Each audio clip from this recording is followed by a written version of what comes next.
All eyes on Papua. Selamat siang, Pak Barto.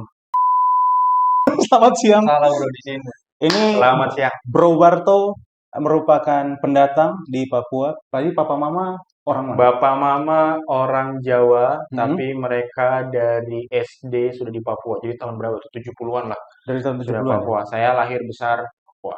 Di kota apa atau distrik apa? Papua. Nah, itu agak panjang. Saya lahir Jayapura. Kalau orang Jayapura pasti tahu di Abepura. Mhm. Kemudian 2 tahun kali ya, 2 tahun sampai 3 tahun pindah ke rumah nenek di Nabire. Kemudian setelah itu umur 5 tahun pindah di Wamena sampai sekarang keluarga di Wamena. Di Jadi, Wamena semua ya? itu kalau sekarang udah bagi provinsi, udah 3 provinsi tuh. Provinsi Papua, Ah. Jayapura, Nabire itu Papua Tengah, kemudian Wamena Papua Pegunungan. Bro, transportasi di sana bagaimana tuh kalau pindah-pindah? Seperti itu. Transportasi di sana lumayan sulit, bro. Jadi pindah-pindah gitu antar kota, misalnya saya cerita enak banget kan pindah sini pindah situ gitu, tapi perjalanannya setengah mati. Dulu itu kalau bukan dulu sampai sekarang Hah. dari Jayapura ke Wamena itu harus naik pesawat. Naik pesawat? Naik pesawat. Dulu tuh pesawatnya Fokker kalau dirimu Yang tahu. pakai baling-baling ya? Betul. Ah. Sampai sekarang Wings.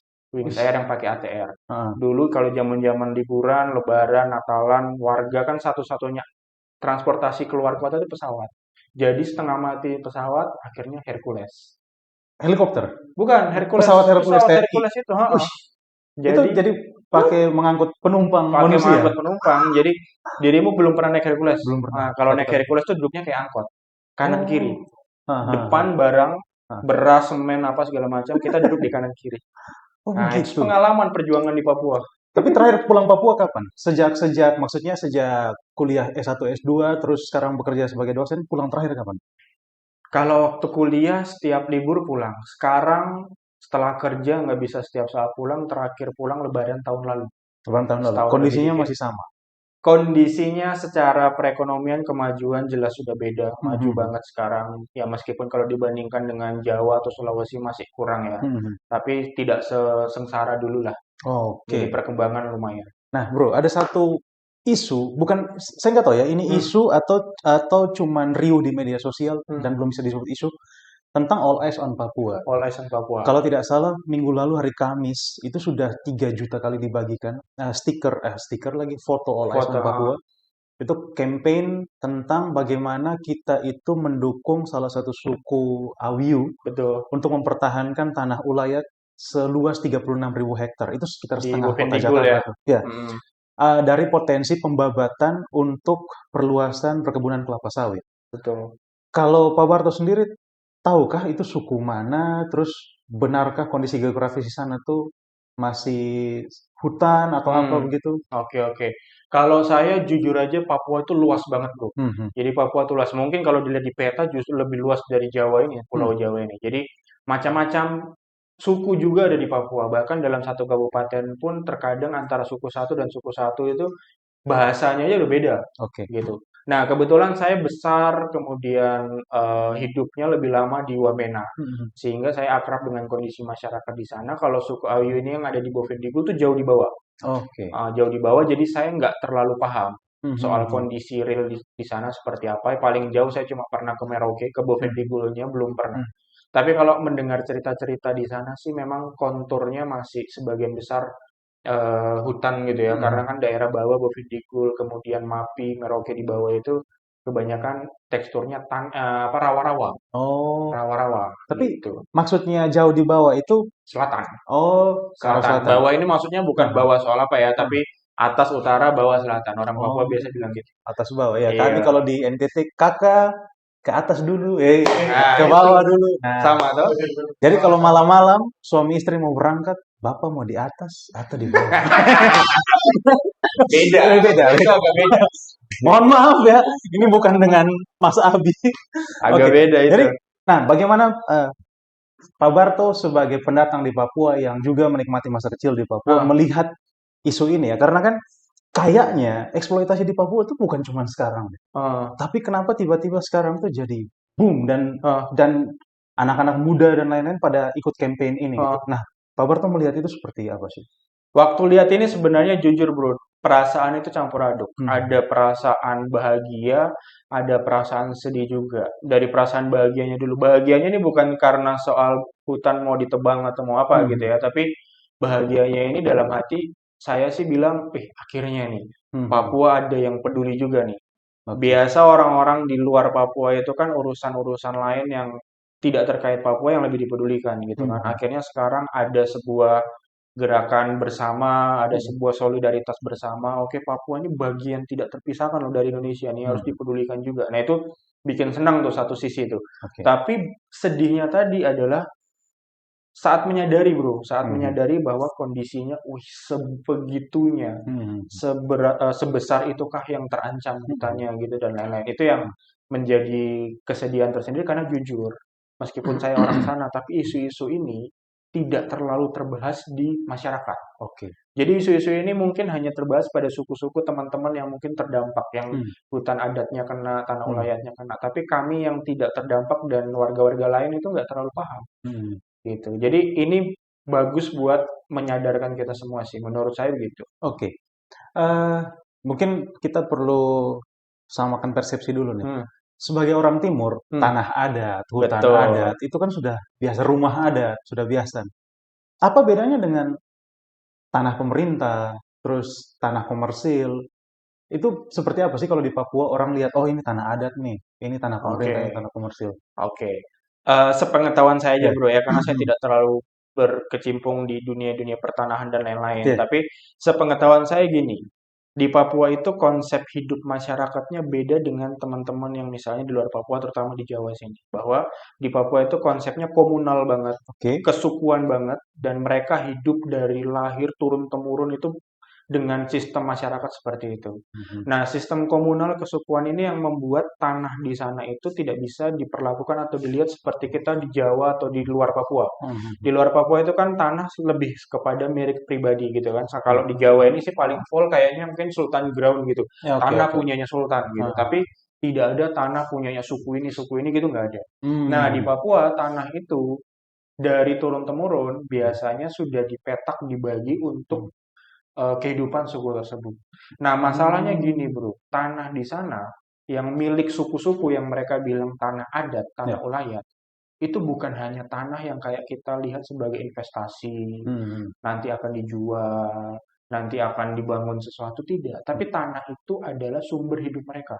Berkebun di situ, berburu di situ, Hmm. potong kayu buat dijual dari situ, bangun rumah di situ, dan seterusnya gitu. Jadi teman-teman dari suku Ayu ini mereka menolak pembangunan itu Hmm. karena bagi mereka ini Ya. warisan untuk kami Itu gitu. itu menarik sekali karena eh, ini ya, kalau kalau kita orang timur yang sudah hidup di Jawa mungkin pola pikirnya juga sudah berubah. Beli Hmm, tanah itu untuk investasi. betul. Kalau di sana tuh justru tanah itu menciptakan simbiosis tersendiri ya. Betul. Jadi masih manusia bergantung ke tanah Alam itu, ke tanah tanah dan juga alam. dijaga oleh orangnya karena dia butuh Betul. tanah itu. Oke, oke. Dan itu memberi Hmm. mereka penghidupan. Makanya kalau teman-teman lihat di salah satu postingan berita-berita tentang All Eyes on Papua ini, Hmm.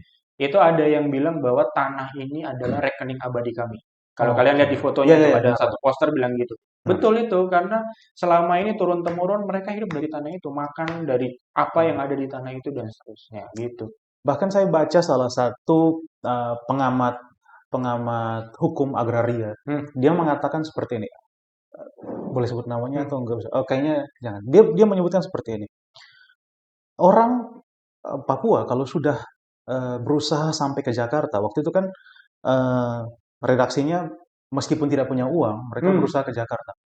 Mereka itu nggak butuh uang, mereka cuma butuh tanah itu dikasih ke mereka untuk betul, diolah aja. Pemerintah mau kasih uang miliaran pun mereka akan bingung, uang ini ngapain? Karena betul, selama ini kami hidup seperti itu.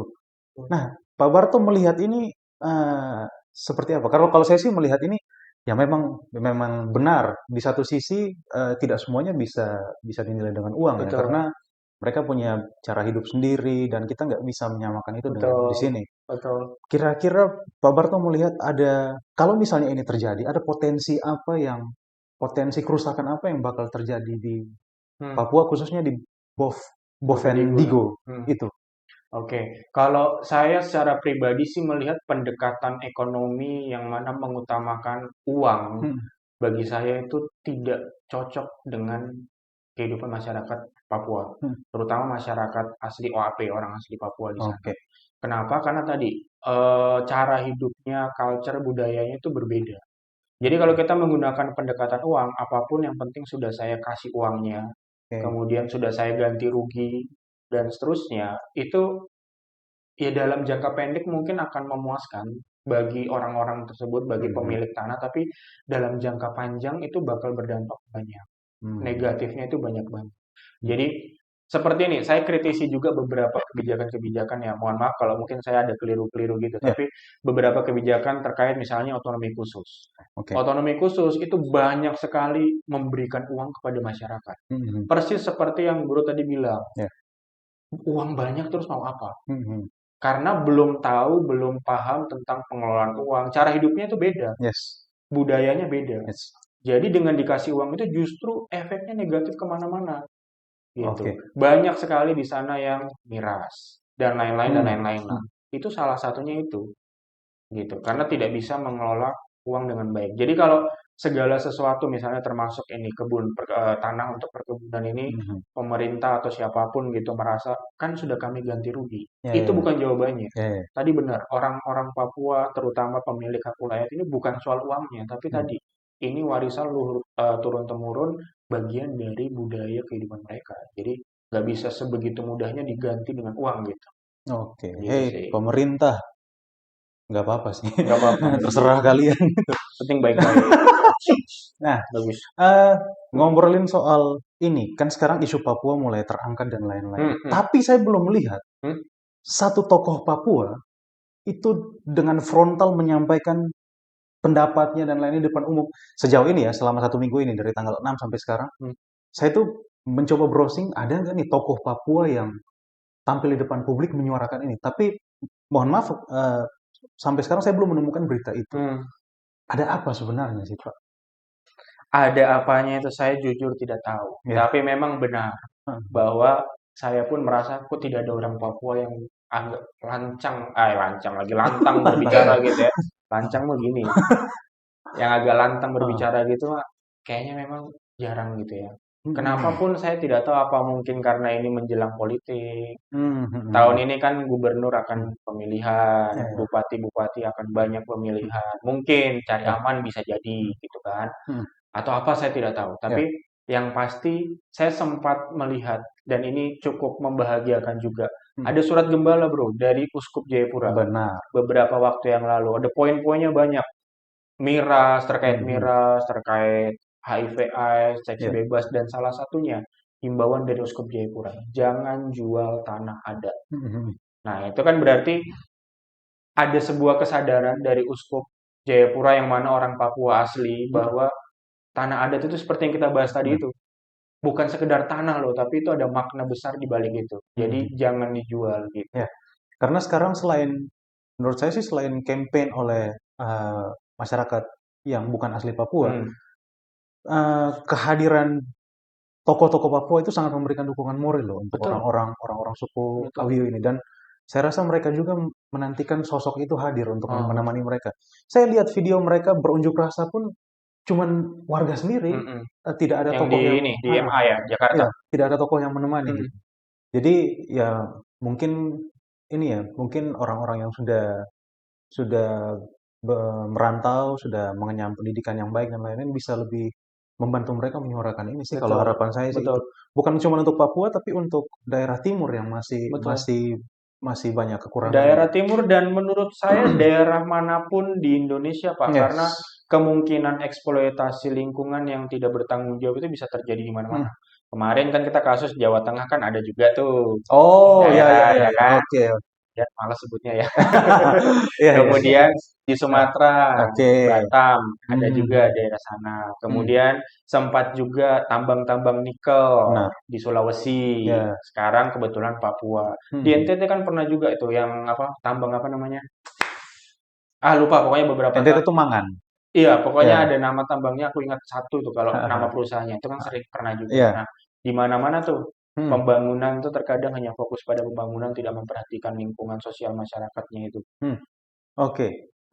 Mungkin kita eh, menarik lebih lebih panjang lagi Hmm, ya. Soal bagaimana masyarakat Papua dan lain-lain menanggapi isu ini tadi. Tadi kata Pak Barto bahwa memang di sana pola hidup dan lain-lain itu sedikit berbeda dengan di sini, benar. ketergantungan terhadap alam besar. Alam betul. Kalau kita tarik di dunia pendidikan ya, Pak. Hmm. Menurut Pak Barto, kondisi pendidikan atau perkembangan sumber daya manusia ditinjau dari pendidikan di daerah Wamena sendiri bagaimana? Pendidikan di Wamena butuh banyak perhatian. Kebetulan bapak saya orang pendidikan, jadi dia di dinas dinas pendidikan di Wamena. Oke. Jadi sering sering sharing ke saya juga gitu, bagaimana kondisi pendidikan di sana. Hmm. Nyatanya pendidikan di sana butuh banyak. Meskipun tadi Ya. mungkin pemerintah, kemudian pihak-pihak donor banyak itu Hmm. memberikan bantuan dari BOS lah, dana-dana dan lain-lain, Hmm. tapi sepertinya yang kita bahas tadi uang itu tidak menyelesaikan semua hal. Oke.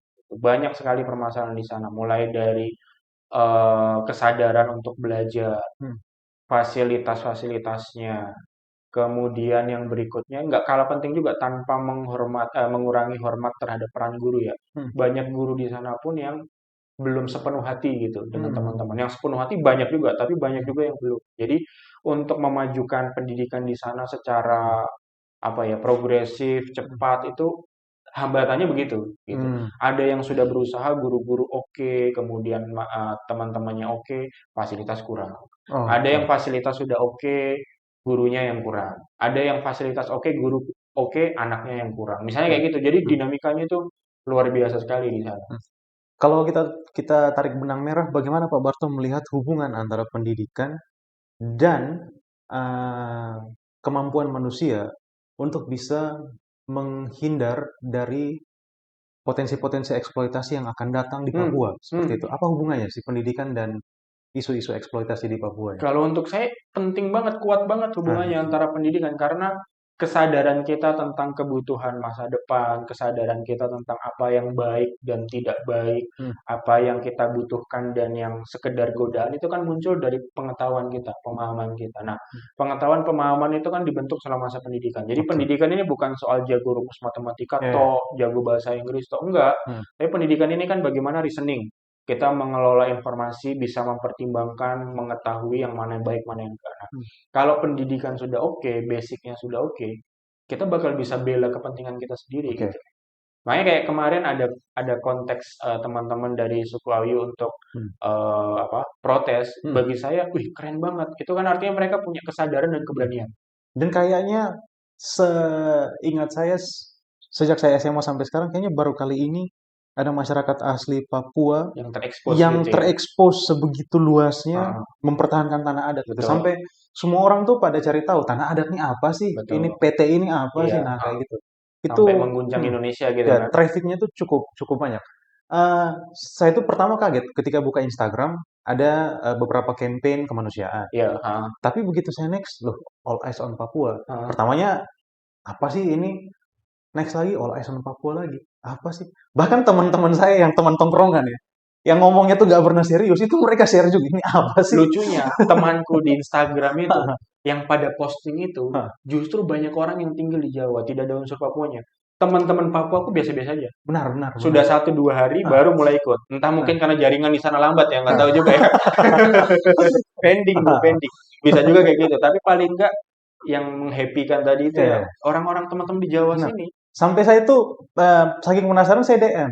Nah, Ini ada apa sih campaign-campaign seperti ini? cari tahu dulu. Nah, nggak tahu bro, ini ikut aja. Yang penting ikut Bener. ramai karena di Indonesia tuh viral dulu. Baru Akhir-akhir ini sih ya, viral dulu, makanya baru ya kayak ada perhatian khusus intinya gitu. no viral no justice lah No ya Pak. viral, no Ya kan? justice. Penting itu. Kopi Jolu. Mari kumpul. 911 Kopi Jolu. Nah, kalau kita tarik ke ruang yang lebih mikro nih, ke SIU. Ya. Pak Barto sudah berapa tahun di SIU, Pak? SEU 4 tahun. 4 tahun. 4 tahun lebih dikit. Saya 3 tahun lebih sedikit sih. Hmm. Kalau dari zaman Pak Barto sampai sekarang, ada nggak sih mahasiswa-mahasiswa Papua yang masuk ke sini gitu? Oke. Mahasiswa Papua kalau secara umum di SEU cukup banyak sih kalau saya lihat Mhm. ya. Meskipun mungkin kalau dibandingkan dengan teman-teman kampus di Jogja misalnya atau Hmm. di Salatiga, Hmm. kita masih kurang gitu karena Oh, oke. memang pasarnya Papua, pasar kampus itu kalau di Papua memang terkenal Salatiga, Jogja itu terkenal tuh. Hmm, Di hmm, Semarang nih agak kurang. Tapi kalau datang ke SU cukup banyak sih. Tapi hmm. kalau di psikologi nggak terlalu banyak. Oh, Psikologi nggak terlalu banyak. Makanya secara hmm, intensitas bertemunya face to face gitu jarang. Karena kan saya hmm. ngajar psikologi. Ya, Tapi di psikologi nggak terlalu banyak. tapi Pak, di sipil sendiri saya tuh punya beberapa mahasiswa Papua, Hmm, ya. Eh, saya melihat mereka secara adaptasi itu kurang begitu cepat. hmm, Kadang saya ajak mereka nongkrong dan lain-lain, mereka asik ngobrol. Tetapi kalau di kelas, mereka cenderung eh, duduk kayak lebih nyaman hmm, sendiri atau apa. Apa Pak Barto dulu ketika merantau pertama di Jawa seperti itu, Pak? persis. Persis. Kalau dari Oh, sudut psikologi seperti apa oh. sih, Pak itu? Jadi Jadi kalau kita di Papua ya, meskipun saya kalau di Papua ini kan bukan OAP, saya pendatang. Hmm, Bapak hmm, mama saya orang Jawa gitu. hmm. Waktu saya ke kuliah di Surabaya, Ya. awal datang, yang ada dalam perasaan itu ya tadi minder.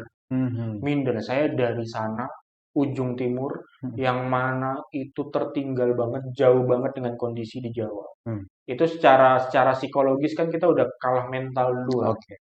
Nah, kunci berikutnya nih, setelah kalah mental itu gimana nih? Saya mau tetap begini atau saya mau berusaha berbaur? Hmm, hmm, hmm. Nah, itu yang menjadi kuncinya. Kebetulan waktu itu saya berusaha untuk membaur, jadi lama-lama sih bisa beradaptasi. Meskipun sampai sekarang, dalam Hmm, beberapa hal saya pun masih merasa kayaknya saya ketinggalan dibandingkan dengan teman-teman yang dari kecil tuh udah di luar hmm, gitu, hmm, udah hmm, di Jawa apa di Sumatera apa di mana hmm, gitu. hmm. Nah, untuk teman-teman yang Papua asli yang saya lihat di sini, beberapa cerita curhatan dari teman-teman dosen yang lain pun saya bisa membayangkan sih bagaimana rasanya gitu, karena mereka apa ya, datang dari tempat yang jauh Hmm, dan tempat yang jauh itu bukan yang lebih baik gitu kan, yang ya. tertinggal dibandingkan di sini. Hmm, hmm, Jadi ya pasti bebannya luar biasa. Beban diterima masyarakat luar biasa, beban mengikuti hmm. standar pendidikan di sini pun luar biasa. Ditambah dengan beban-beban yang lain, teman-teman Papua itu banyak yang punya problem soal pembiayaan juga terkadang. Oh. Beasiswa-beasiswa itu terkadang nggak lancar juga. Nah, Hmm, itu jadi beban tersendiri tuh. Makanya beberapa kali sempat kita temui mereka ngamen lah, ya, ya. gimana Hmm, apa hmm, cari dana di mana gitu, hmm, ya karena kondisi-kondisi kayak gitu. Jadi apa ya, beban yang mereka rasakan tuh hmm, hmm. double-double gitu loh, berlipat Oke. ganda gitu. Makanya kalau saya melihat teman-teman dari Papua di sini, bagi saya sih kita pakai semangat afirmasi, tidak bisa menyamakan perlakuan kita teman-teman yang sudah dari kecil di tempat yang maju dengan Hmm, teman-teman dari Papua. Pasti harus dibedakan. oke. Karena mereka startnya aja udah beda sendiri gitu kan. Ya, ya. Gitu Makanya sih. kadang kalau saya ngasih kuliah, Hmm. setelah kuliah, itu saya panggil mereka ke ruang dosen, ngobrolin aja, ngobrol tentang topik kuliah Nah, tadi. itu harusnya tuh dosen Jadi, tuh kayak gitu nah, semuanya. jadi setelah kuliah ada beberapa yang menurut saya ini perlu diajak ngobrol nih, itu saya Iya, ajak ngobrol. Dan waktu ngobrol itu mereka nyambung, nyambung. nyambung. Tapi kalau di kelas memang terlihat agak sedikit minder. Minder, Nah, canggung gitu seperti kan, itu. takut dijudge gitu. Nah, Tapi seperti itu. kalau misalnya bro sudah kenal, Hmm. kemudian ajak ngomong, wah orang Papua dan mungkin orang Timur secara umum gitu ya, luar biasa, persahabatannya tuh luar biasa. Ya, Itu yang harus itu yang tahu. menjadi ciri khas sih. Hmm, Kalau orang Timur itu rata-rata kekeluargaannya itu kekeluarganya tinggi lebih banget. dapat. Nah, melihat tren mahasiswa-mahasiswa dari Papua yang belum masuk psikologi ini ada Hmm, orang yang lahir besar di Papua meskipun betul, bukan orang asli Papua. betul. Teman-teman jangan takut untuk masuk psikologi, nanti ketemu Iya. Pak Barto. Jangan takut masuk psikologi. Orang Papua itu yang di sipil sudah terlalu banyak. Karena ada Freeport, bro. Karena ada Jadi Freeport di meskipun ini sana. podcastnya anak sipil, masuk psikologi aja. Ya. Masuk psikologi, pokoknya jangan masuk kampus lain, tapi di Nah, SIU. SEO aja. Yoi, terima kasih dan SEO. selamat siang. Selamat siang.